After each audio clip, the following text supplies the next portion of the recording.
먼저 이렇게 우리가 하나님 앞에 나와서 우리가 예배하고 있습니다만, 우리 다수의 성도님들이 지금 코로나 때문에 또 가정에서 또 병상에서 예배를 드릴 수밖에 없는 그런 상황이 있습니다. 이 코로나가 빨리 물러나기를 위해서 우리 모든 성도님들은 마음을 다해 기도해 주시길 바라고, 그런 중에서도 우리가 하나님 앞에서 큰 마음을 한 가지로 온전히 하여서 하나님의 영광을 생각하는 그런 예배가 드려질 수 있기를 바랍니다. 이제 묵상 기도함으로 하나님 앞에 예배를 시작하도록 하겠습니다.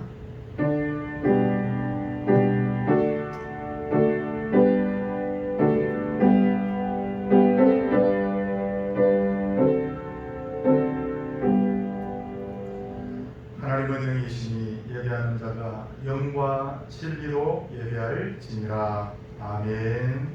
사도신경으로 우리의 신앙을 고백하겠습니다.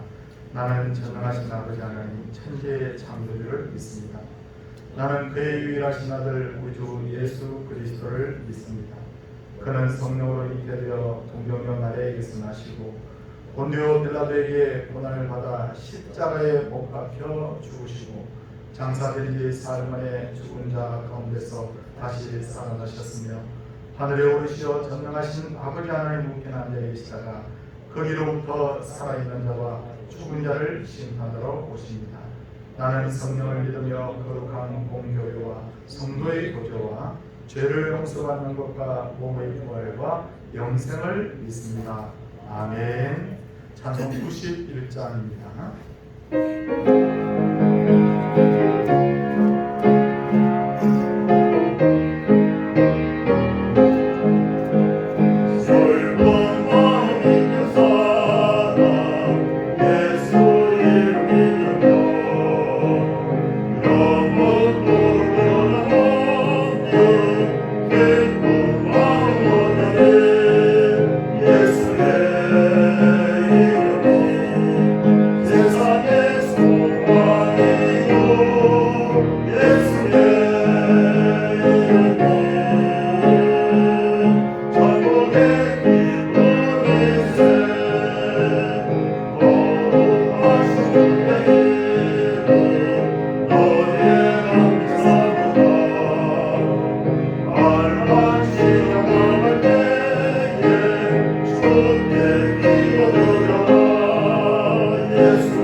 세상 만물을 하나님의 거룩하신 뜻으로 아름답게 지으시며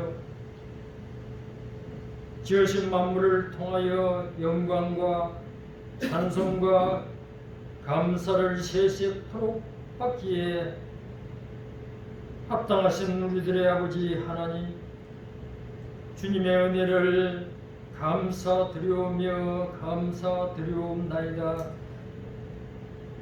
세상 만물 가운데 지으신 모든 것들이 하나님의 말씀을 따라 뜻을 따라 하나님의 계획을 따라 하나님께 영광 돌려드리며 삶을 살고 있지만은 오직 하나님의 거룩하신 성품을 닮아 지으심을 받은 인간만이 타락하여 죄를 지어 하나님의 말씀을 순종하지 못하며 온전히 하나님의 말씀을 지켜 행하지 않으므로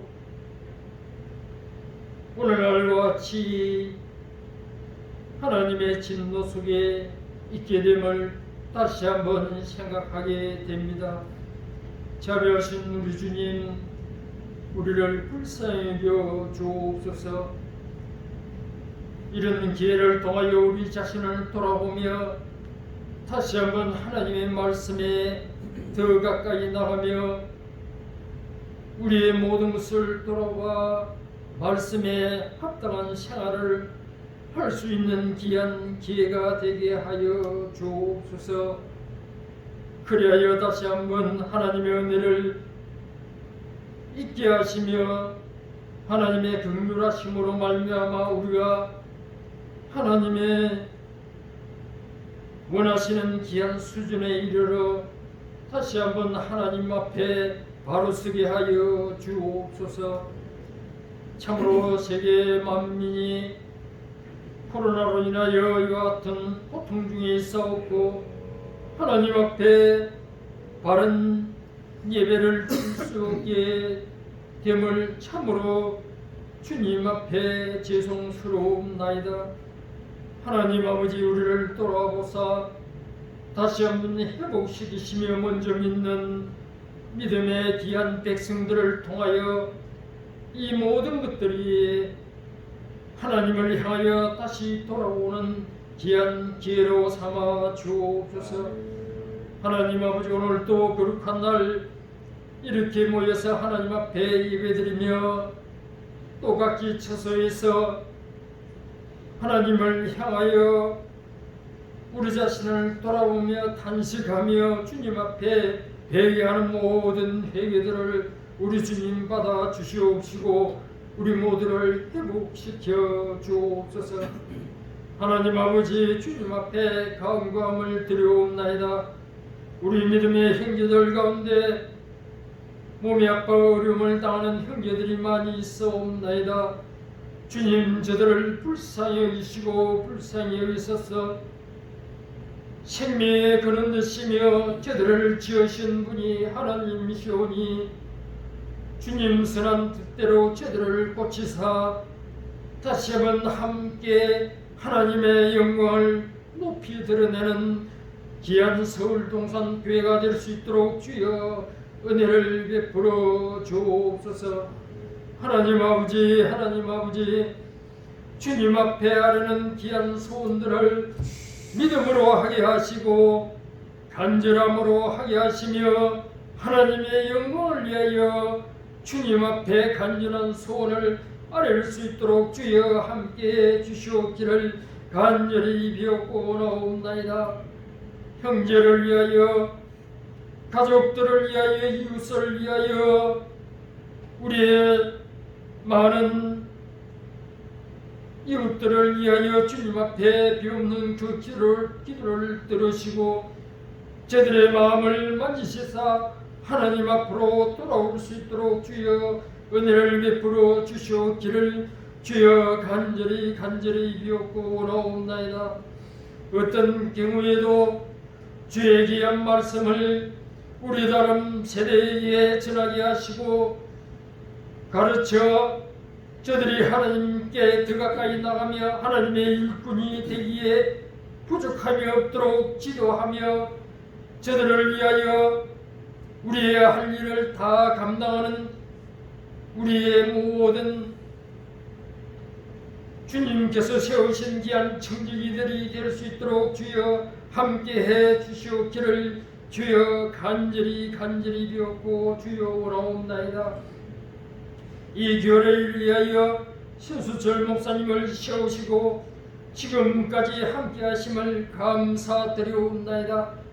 아버지 하나님, 주님 오실 때까지 신령과 진리의 말씀으로 주님 앞에 예배드리며 또 다음 세대가 하나님의 말씀을 따라 행하기 위하여 저들을 가르치며 복음 전도의 사명을 우리에게 주시사오니 하나님 아버지 이를 위하여 세우신 목사님에게 특별히 함께 하셔서 이 책임을 감당하는 목사님이 되게 하시고 세우신 귀한 종들이 되므로 다 함께 힘써 이 교회를 위하여 아름답게 충성할 수 있도록 주여 우리 모두를 붙들어 주옵소서. 우리의 다음 세대들 특별히 믿음에서 자라나야 될 귀한 우리의 자녀들이 하나님의 특별하신 돌보심으로 말미암아 주님께서 기뻐하시는 귀한 일꾼들이 다 될 수 있도록 주여 은혜를 베풀어 주옵소서. 오늘도 우리 예배를 받으시며 우리의 정성을 받으시고 우리의 헌물을 받으셔서 하나님의 일을 하기에 부족함이 없도록 주여 함께해 주옵소서. 이 시간도 주님 앞에 모든 것 감사드리옵고 구주 예수님의 이름으로 기도드리옵나이다. 아멘.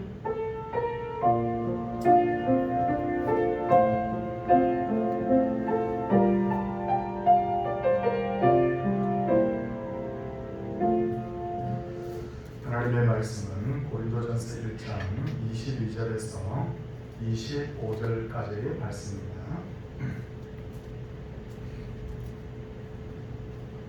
22절에서 25절까지의 말씀.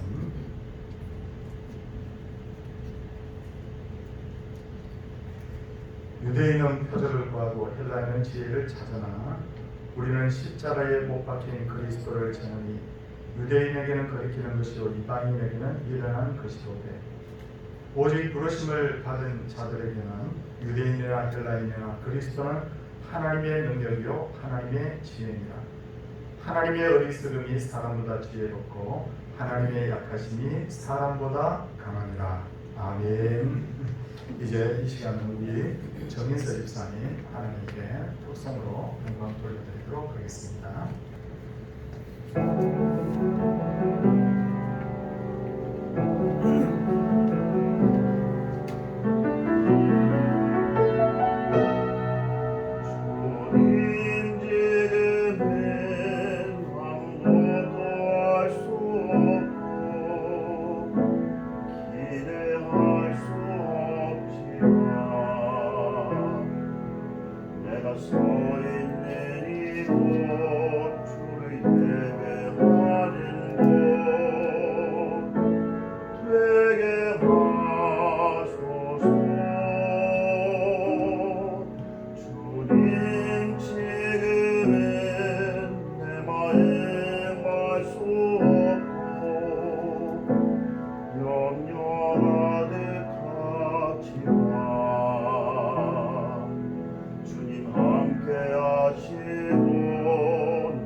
사랑한다 내게 하소서.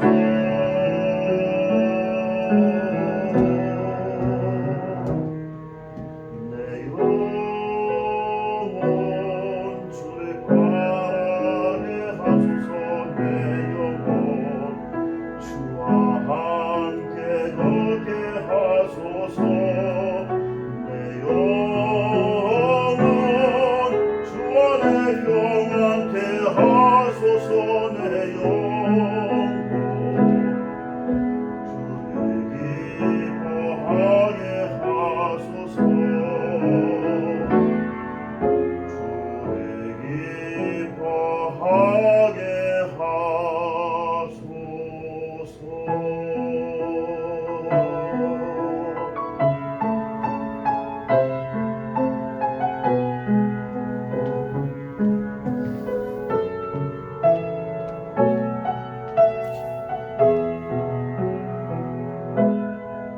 그리스의 중심 도시인 아테네에서 복음을 전하던 바울은 그것을 떠나서 아가야 지방의 고린도에 오게 되었는데, 그때 바울의 나이가 50대 초반쯤으로 진작이 되고 그동안 고생을 많이 했기 때문에 아주 허름한 옷을 입고 다소 지친 모습으로 그곳에 나타났던 것 같습니다. 고린도에 온 바울은 가장 먼저 일자리를 찾았죠. 왜 일자리가 필요하냐? 그것은 바로 생활을 해야 되고, 또 하나는 경제적으로 또 여유가 있어야 그것을 성교비로도 쓸 수 있기 때문입니다. 바울은 본래 우리가 잘 알다시피 율법학자였고 정치인이었지만 그는 천막 만드는 기술을 가지고 있었죠. 과거의 유대인들은 비상시를 대비해서 세계 어디를 가든지 생계를 유지할 수 있는 한 가지의 기술을 자녀들에게 가르쳤는데, 바울의 그 부모는 굉장히 부자였습니다. 그런데도 불구하고 바울의 부모는 천막 만드는 기술을 아들에게 가르쳤던 것 같습니다. 이렇게 유대인들이 자녀들에게 한 가지 이상의 기술을 가르친 것은 유대인들의 디아스포라 역사와 관련이 있습니다. 유대인들은 세계를 자주 떠돌아다니는 민족이었고 나라를 잃고 오랫동안 세계를 방황한 민족이지 않습니까? 내가 가진 천막을 만드는 기술을 필요로 하는 사람이 없을까? 일자리를 찾던 중에 바울은 동일한 기술을 가지고 있었던 아굴라와 브리스길라 부부를 만나게 되었고 그들과 함께 천막을 만들면서 그들과 함께 복음을 전했는데 그 시간이 바로 1년 6개월의 시간이 걸렸습니다. 바울은 고린도에서 일을 하면서 계속해서 회당에서 두 대상을 상대로 복음을 전했는데, 한 대상은 유대인이었고 한 대상은 바로 헬라인이었습니다. 이렇게 해서 세워진 교회가 바로 고린도 교회입니다. 신약 성경을 보면 회당이 자주 등장합니다. 예수님도 회당에서 복음 전했다고 하고 사도들도 회당에서 복음 전했다고 하는데, 회당은 뭐냐? 회당은 유대인들이 모여서 예배도 하고 성경 공부도 하고 토론도 하던 바로 그런 곳이었습니다. 예수님 오시기 586년 전에 이스라엘 나라가 망하고 유대인들이 세계 곳곳으로 흩어지게 되자 이들은 더 이상 예루살렘에 있는 성전에서 예배를 할 수 없게 된 거예요. 그렇다고 해서 가정에서 예배하기도 그렇고, 그렇게 해서 이들은 바로 그들이 있던 곳에 회당을 만들었는데, 제가 얼마 전에 읽었던 그 자료에 의하면 유대인들은 10가정 정도만 모여도 그 마을에 회당을 만들었다고 합니다. 그러므로 회당은 늘 구약 성경을 배우고자 한 유대인, 그리고 유대교에 입문한 이방인들이 모여 있었기 때문에 예수님과 사도들은 이들에게 그리스도의 복음을 전했어요. 그런데 그리스도의 복음이 뭐냐? 바로 너희들이 즐겨 읽고 묵상하고 있는 바로 그 구약 성경에 등장하는 메시아가 바로 누구다고요? 예수입니다. 그렇게 그들은 복음을 전했던 겁니다. 고린도 교회는, 고린도 지역은 항구 도시입니다. 항구 도시는 공항이 있기 전에 항구 도시는 사람과 돈과 정보가 모이는 곳이에요. 항구 도시는 당시에는 그렇다 보니까 사치와 관락과 예술과 교육이 굉장히 앞서 있었습니다. 하지만 이런 외형적인 화려함이 더해질수록 인간의 내면이 더 피폐해지기 마련이죠. 회당에 모인 사람들은 이런 영적인 갈급함을 채우기 위해서 모인 사람들이기 때문에 비교적 간절한 마음들이 있었기 때문에 그들에게 복음을 전하기가 용이했던 것 같습니다. 그러므로 우리도 누군가에게 복음을 전할 때 접촉점 혹은 상대방과의 공통분모를 찾는 게 중요해요. 몸이 아픈 사람에게 어떻게 복음 전하는 게 좋을까요? 치료자 되신 예수님을 소개하는 거예요. 괴롭고 마음에 평강이 없는 사람에게는 어떻게 복음을 전하는 게 좋을까요? 안식을 주시는 예수 그리스도를 바로 소개하는 게 좋습니다. 전에도 잠시 말씀을 드렸지만 예수님은 사마리아 수가성의 여인에게 복음을 전할 때 접촉점을 뭘로 삼았느냐면 물로 삼았던데요. 물. 너희 물 때문에 이렇게 지금 갈급하지 않느냐? 물 때문에 너희 인생이 이렇지 않느냐? 이렇게 대화하던 중에 예수님이 그 여인에게 딱 복음을 전하는데 그 한마디 말씀이 뭐냐면 영원히 목마르지 않는 생수가 바로 나다. 그렇게 복음을 전했습니다. 사도행전 8장을 보면 빌립은 에티오피아의 국고를 맡은 내시가 구약성경 이사야서를 읽고 있는 것을 보게 되죠. 그래서 그에게 다가가 어떻게 복음을 전합니까? 이사야서에 말씀하고 있는 고난당하는 하나님의 어린 양이 바로 누구지 않느냐? 그분이 바로 예수 그리스도다. 그렇게 복음 전해요. 부산의 복음병원에 설립자 있고 장기의 박사 가장 힘든 시간을 보내고 있는 환자들에게 의술을 베풉니다.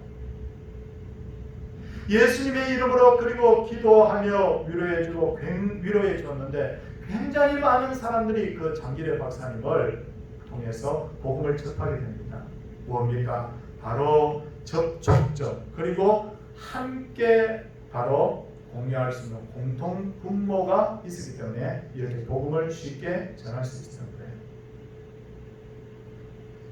우리는 성경의 말씀대로 때를 얻든지 못 얻든지 무시로 복음을 전해야 합니다. 하지만 무턱대고 복음을 전하기보다는요. 네, 예수 믿었어요. 예수 안 믿으면 지옥 갑니다. 그렇게 복음을 전하기보다는 아주 지혜롭게 복음을 전할 필요가 있습니다. 예수님께서 우리에게 이렇게 말씀하셨어요. 뱀같이 지혜롭고 비둘기같이 순결한 지혜로워야 돼요. 최근에 하나님을 믿지 않는 사람들이 기독교에 대해서 무례한 기독교라는 표현을 씁니다. 무례한 기독교. 왜 우리 기독교가 왜 무례합니까? 복음이 잘못돼서 그런 게 아니에요. 복음을 전하는 사람들이 지혜롭게 복음을 전하지 못하다 보니까 너무 공격적으로 너무 그 사람들의 마음을 그냥 알아주지 못하고 가장 직선적으로 복음을 전하다 보니까 무례한 기독교라는 우리가 그런 말을 듣게 되는 거예요. 복음은 인류에게 주신 하나님의 가장 귀한 선물이죠.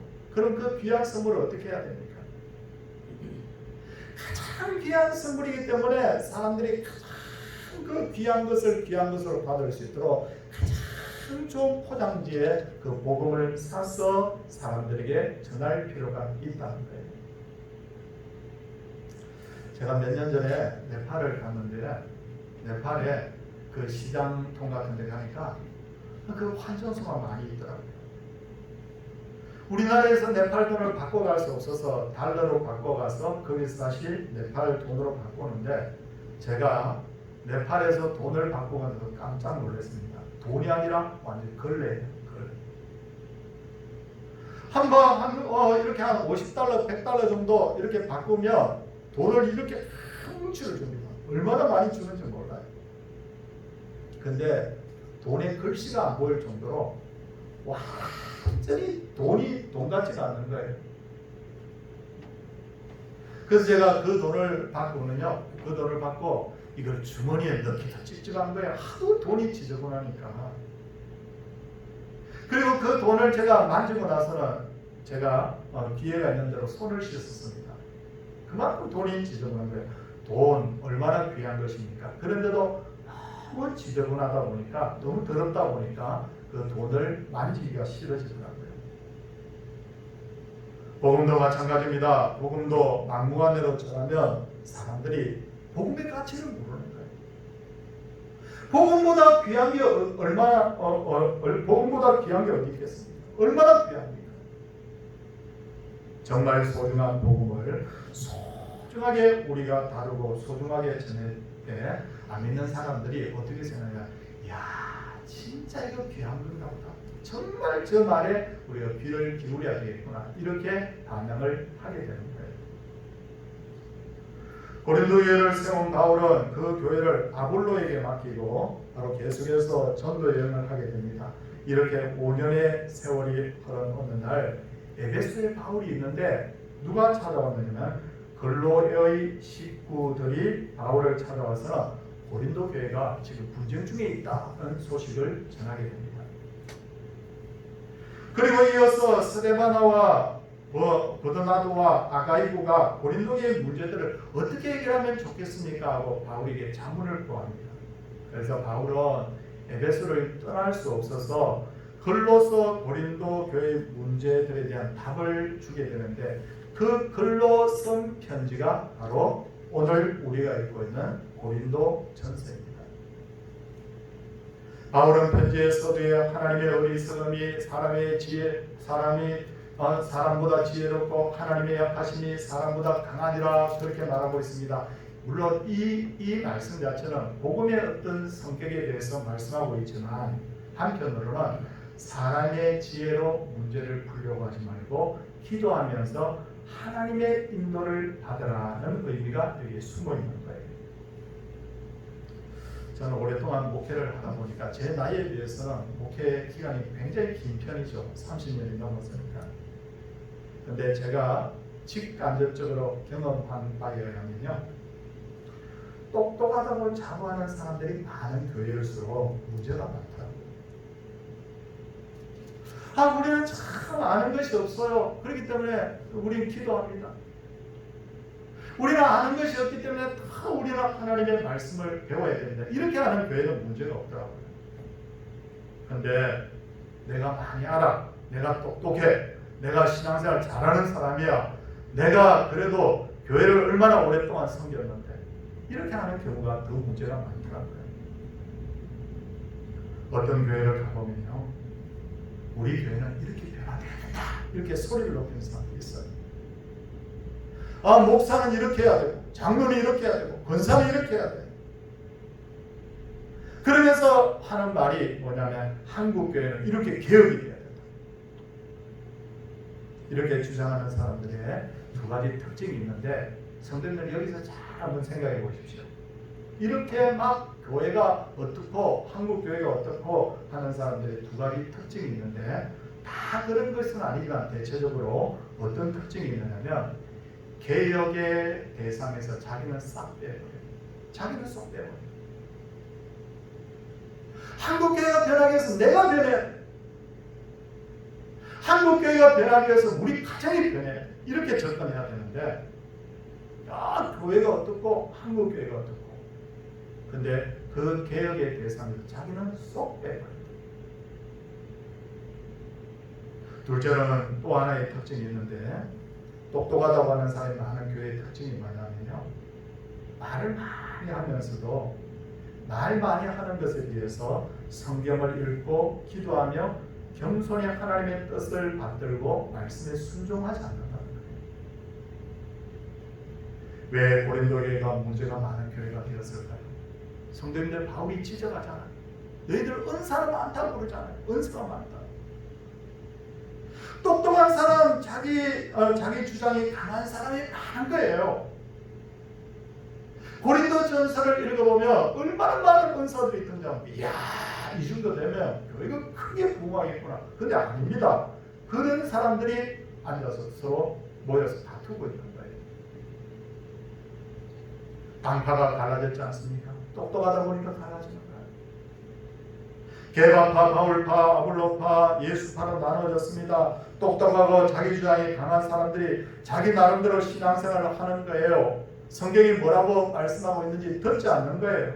그러다 보니까 어떤 문제가 일어납니까? 음행의 문제, 법정 소송, 가정이 깨어지고 우상 숭배하고 그렇게 되는 거예요. 요즘도 이런 일들이 우리 주변에 많이 일어나고 있어요.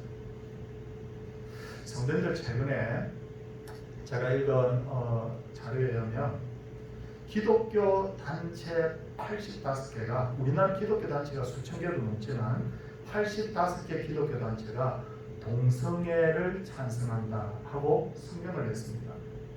기가 차죠. 있을 수 없죠.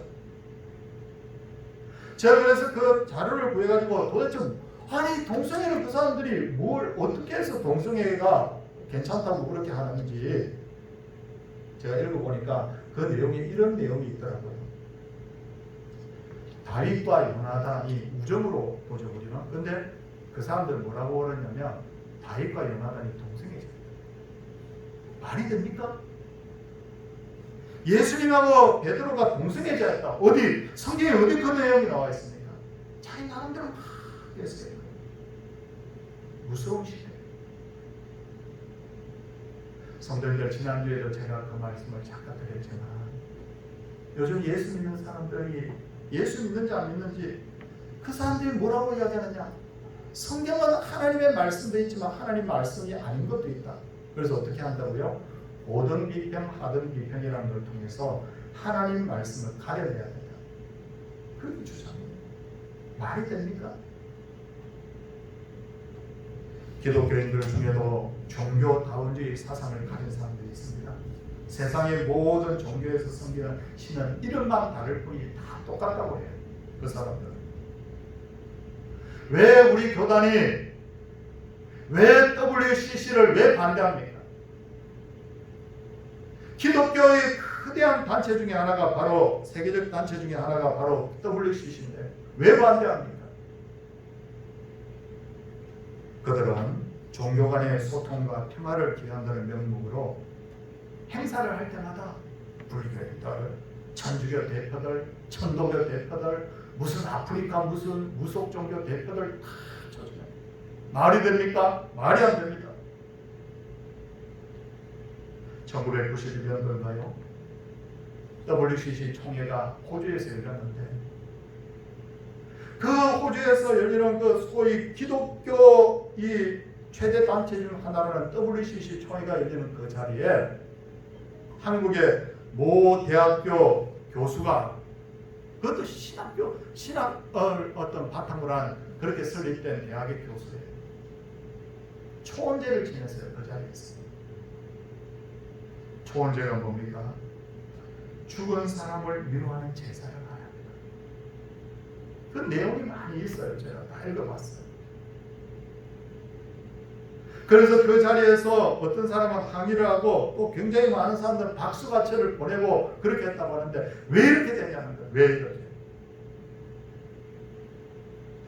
저는 이렇게 봅니다. 사람이 지나치게 똑똑해서 하나님보다 더 높아지려고 순수 복음이 아니라 자기들 생각대로 그냥 믿고 자기들 생각대로 그냥 하는 거죠. 고린도 교회의 모습하고 뭐가 다릅니까? 성도님들, 성경에서 하나님이 엄하게 금하신 일들이 기독교의 이름으로 행해지고 있는 이 시대를 보면서 우리가 진짜 경성에서 정신 차려야 됩니다. 앞으로 이런 일들이 더 많이 일어날 거기 때문에 지금 우리에게 가장 필요한 것은 하나님과 그분의 아들 예수님을 우리의 주인으로 모시는 것입니다. 그래서 바울은 고린도 전서에서 가장 강조하고 있는 게 뭐냐면 하나님의 뜻 그리고 하나님의 은혜입니다. 그래서 고린도전서 1장 1절을 보면요, 하나님의 뜻을 따라 그리스도 예수의 사도로 부르심을 받은 바울이라고 말하고 있고요.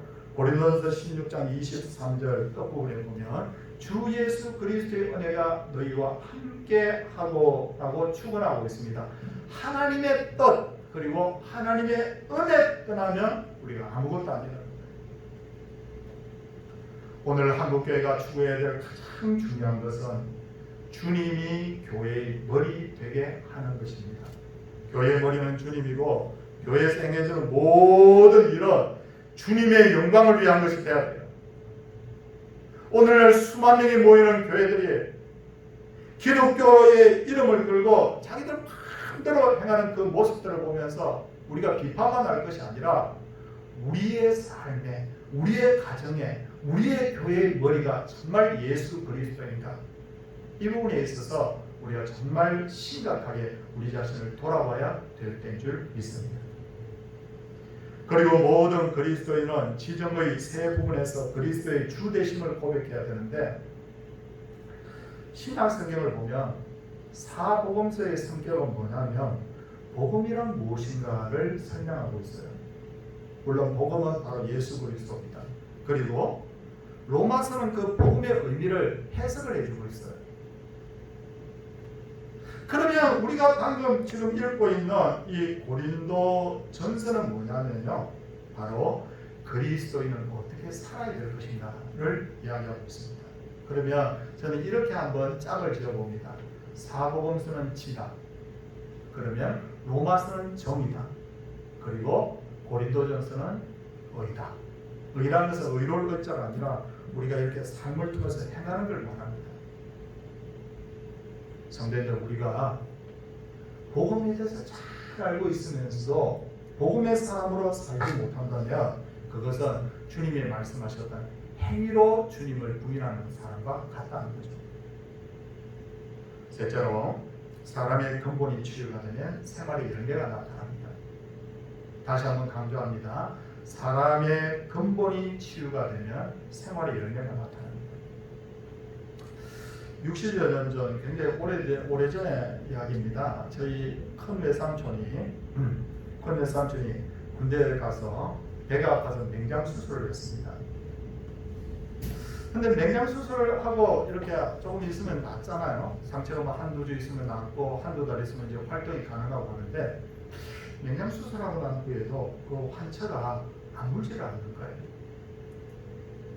그래서 부대에서 막 이렇게 하다가 안 되니까 이제 특별 휴가 같은 것을 줘가지고 집으로 돌려보낸 거예요. 집에 왔는데 수술을 잘 됐다고 그러는데 자꾸 상처가 자꾸만 이렇게 골마 들어가니까 그냥 지금 왜 저렇지? 그래서 고름을 빨아내고 몸에 좋다는 음식을 해먹이고 또 좋다는 약방을 찾아가서 또 약도 그래서 해서 먹이고 그렇게 했는데 아물지를 않더라는 거예요.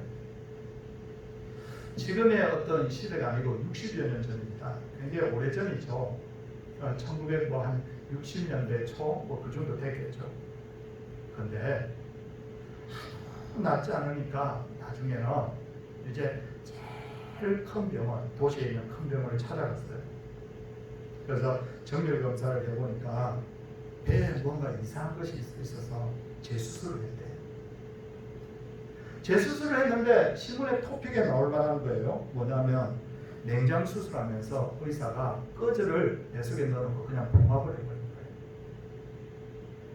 뱃속에 꺼즈가 있으니까 그게 나을 수가 없는 거예요. 계속 그냥 겉만 치료하니까 그 속에서는 그 꺼즈가 썩어 들어가고 있으니까 상처가 아물 수가 없는 거예요. 고린도 교회에서 많은 문제들이 일어난 것은 사실은 성도들끼리 어떻게 언행을 행해? 어떻게 성도들끼리 법정 소송이 벌어져? 어떻게 우상 숭배를 해? 있을 수 없는 일이야. 그건 뭡니까? 겉이에요. 겉. 알맹이의 문제는 뭐냐면 예수님이 고린도 교회에 참된 머리가 아니었다는 게 문제였어요. 성도들 마음에 어떤 생각이 있었냐면 예수님을 믿는 이유도 내가 필요해서 믿는다. 그런 생각을 가지고 있으니까 사람 중심의 어떤 사고를 자꾸 하다 보니 근본이 그거였어요. 그러니까 하나님의 그 말씀이 자기들에게 유리하게 이렇게 말씀을 가르치며 따르고 내 생각이 틀리면 따르지 않고 교인들이 온전히 예수님을 자신의 주인으로 모시지 않으면 죄짓기를 두려워하지 않습니다. 신앙과 생활이 따로 놀게 되는 거예요. 따로 놀다.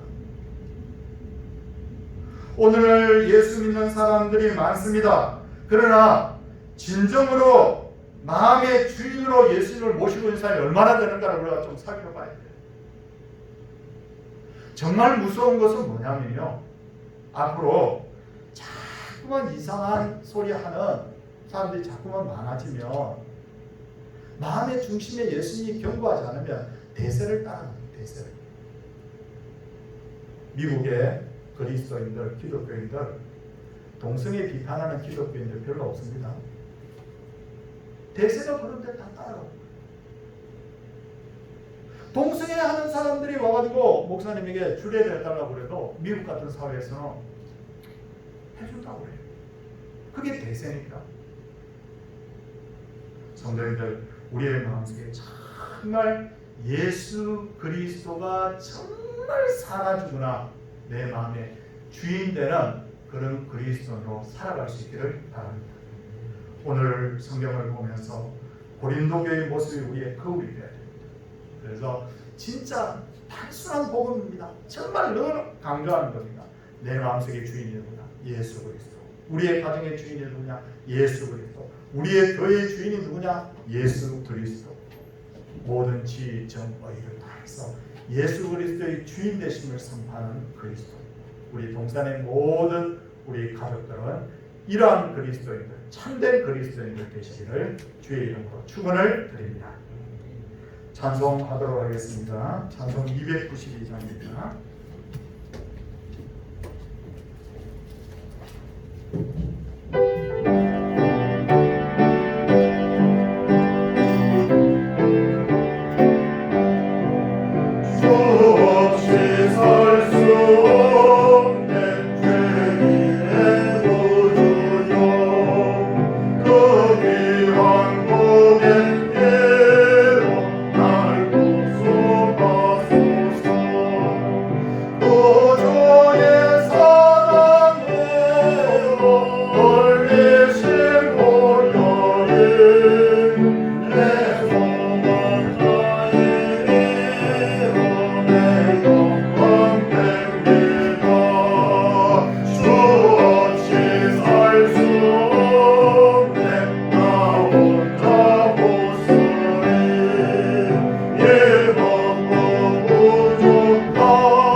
감사의 조건을 다하시는 주님 은혜와 사랑 감사합니다. 그렇게 귀한 예물들 드리고요. 예, 그리고 또 온라인으로 이렇게 하나님 앞에 헌물을 드리신 분들 있습니다. 감사히 감사합니다. 건축인물, 성교인물 이렇게 들으신 분들 계십니다. 기도하도록 하겠습니다. 주님 감사합니다. 오늘도 고린도 교회의 모습을 보면서 우리의 모습을 보게 됩니다. 고린도 교회가 예수 믿는다고 하면서 어떻게 그런 일이 일어날 수 있느냐? 어떻게 은행이 교회 안에 있으며, 어떻게 법정 소송이 있으며, 어떻게 예수 믿는다고 하면서도 제사를 지내며, 어떻게 이럴 수가 있느냐고 했던 그 모습이 오늘 한국 교회에서도 많이 일어나고 있습니다. 동성애를 마치 성경이 그렇게 해도 된다고 가르치는 처럼 포장하는가? 기독교의 이름을 건 단체들이 성경에 반하는 행동을 하면서도 그것이 진리냐 외치고, 그러면서도 목소리를 크게 드러내며 교회 안에서 세상에서 일어날 수 있는 그런 악한 일들이 많이 일어나는 것은 예수 그리스도의 주 대신 예수 그리스도가 교회의 머리 되신다는 것을 잊고 있기 때문인 줄 압니다. 사람이 옳은 대로 하지 않게 하시고 하나님의 뜻을 헤아리는 교회가 되게 하여 주시옵소서. 하나님의 정말 지혜로우심에 우리가 머리를 조아리며 기도하는 교회가 되게 하여 주시옵시고, 오늘 이 코로나 또 홍수 여러 가지 재앙들을 바라보면서 우리가 그냥 자연현상이 아니라 하나님의 늘 두려운 심판을 생각하는 그런 깨어있는 교회가 될 수 있도록 하나님이여 은혜 베풀어 주옵소서. 귀한 예물 하나님 앞에 주의 이름으로 드렸습니다. 귀한 11조 드린 분들 하나님 기억하여 주시고, 하나님께서 성경에서 말씀하신 대로 복에 복을 더하여 주옵소서. 감사의 예물 드린 분들이 하나님 앞에 겸손히 하나님의 뜻을 따라 살아가며 그래야 하나님 복을 받고 또 받게 하여 주시옵시고, 하나님 앞에 건축 예물 드리고 그 하나님 앞에 전도 선교 예물 드리고 주정 예물 드리신 모든 분들이 마음을 경계함으로 하나님을 더 잘 붙여잡을 수 있는 믿음의 용장들이 다 되게 하여 주시옵소서. 하나님 어떤 고난도 교회를 이기지 못할 줄 압니다. 코로나도 하나님 물러갈 줄 압니다. 하나님 믿음으로 바라볼 때 나중에 코로나가 끝나고 나서 우리가 하나님이여 부끄러움 당치 않도록 믿음 생활이 잘하는 하나님의 백성들 되게 하여 주옵소서. 주 예수 그리스도의 은혜와 하나님의 사랑과 성령의 감화 교통하심의 역사가 주의 백성들에게 이제로부터 영원토록 함께 있을지어다. 아멘.